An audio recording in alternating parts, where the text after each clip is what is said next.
Mediocrity, thy name is Wheeljack. But is that a bad thing? This is Kingdom Wheeljack. I do not know if there's a difference between the other versions of this mold. I suspect if there is any, it's very minimal. Lot of printed detail on this guy, which is a treat to get. Praxis, I don't know what that means. Modulator, I get that reference. Iacon, Velocitron Racing, 1984. There's a ton. Cybertron com. There's a ton of just little details on that. On him, references. Swerve instead of Supreme. Ricochet. I don't know what the Japanese means, but I'm sure it's a reference to something. Very well. The one issue that I have with the figure's vehicle mode is the fact that the way it transforms, the windshield just has that big gap running down it, and these... Ideally, they line up. I could have a lemon, and every other copy, it lines up perfectly. But in my copy, it just... You see that little lifted part there? It doesn't line up the best. You see the gaps, even from a distance. But if you kind of squint, you see also, it kind of... There's a gap there. If you use your mind's eye, it's fine, though. It's fine. It's amazing. And it's a really good-looking vehicle mode. I love... I don't know what these grooves or lines in the back of the car, the ridges are for, or what they're called, but I love them. You see I have his missile launcher on the back plugged in there. There's a couple things you can do with him in vehicle mode. You can plug that right on top, or plug it in the back to make it more out of the way if you don't want to lose it. If you don't care about losing it, just put it out of the way and it's perfectly fine. He can spin and he can slide, he can... Deja vu, I just been in this place before. Higher on the street and I know it's better. Clean underside. I don't know what those ports are for, but I guess if you want to have a flying car, that's pretty cool.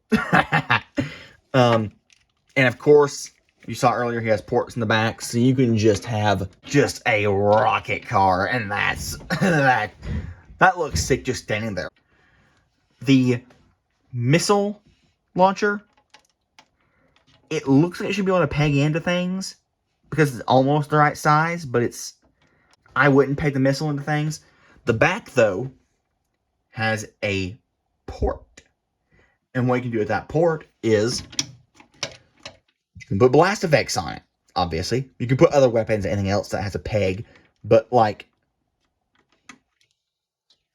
that looks like the missile's being fired. The wing, of course, for transformation, you can move it around, but you can take it off. And it's just regular 5mm ports and posts. You can put whatever you want on there. You can, do that. It's paint on the bottom. It has molded detail on the bottom. They didn't need to do that, but they did. But you can put this onto, any other, put it into a robot's forearms to use it as a, extra add-on armor. They didn't need to do that, but they did it. And that's nice of them. Transformation is also very satisfying. You start out, this is the most satisfying part. You pull the arms up, pull the arms down, and doing that in reverse, just boom, lining the arms up, and boom, just slamming those. That reminds me a lot of Cybertron Hotshot, and that's just a fun thing to do. You can just hold the hand in place and rotate the arm, and that orients the fist where it should be. And that's fun too. And then put the windshield in place. And that will happen. Because of the way they transform, these little windshield front pieces are on, they're just holes, they're ports, and they're on little posts. And you see this one has cracked. So it always flies off. It doesn't stay on.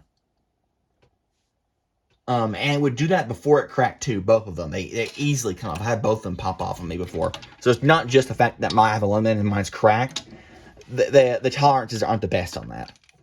Collapse the leg, or extend it and then collapse it, and then just clamp that piece on. And hey, look, it broke again. 2 pieces. So that makes it, that. Will it stay? It'll stay. It stays. And then you just pull these up. His missile launcher can go on either side, but for accuracy's sake. And you have Wheeljack.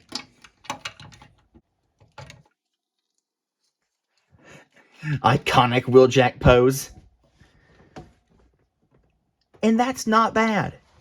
It's a boxy little robot and turns into a car. It's box standard. It doesn't do anything fantastic. It has a couple of very tiny problems. Not really worth mentioning. But yeah, there's nothing great or stellar about him, but there's nothing wrong with him. And honestly, that's all I like. That's all I ask for. Nothing. A figure with nothing wrong with it. Aside from you getting tiny little nitpicks. I can't say there's nothing wrong with it because people say, well, actually, but it's basically nothing wrong with it. He can hold his gun, and they have that in some of the product pictures, but he never held this. He had it on his shoulder, which that's another nitpick I have. I wish he would have came with his standard, handheld blaster, but, COVID prices and such as that. There's no problem with Wheeljack. Just basic, box standard, and as I said before, mediocre. And that's good enough for me. That's all I really want, Nothing that blows you away, but he does what he needs to do. He turns into a car that looks like it did in the cartoon. He turns into a robot that looks like it did in the cartoon.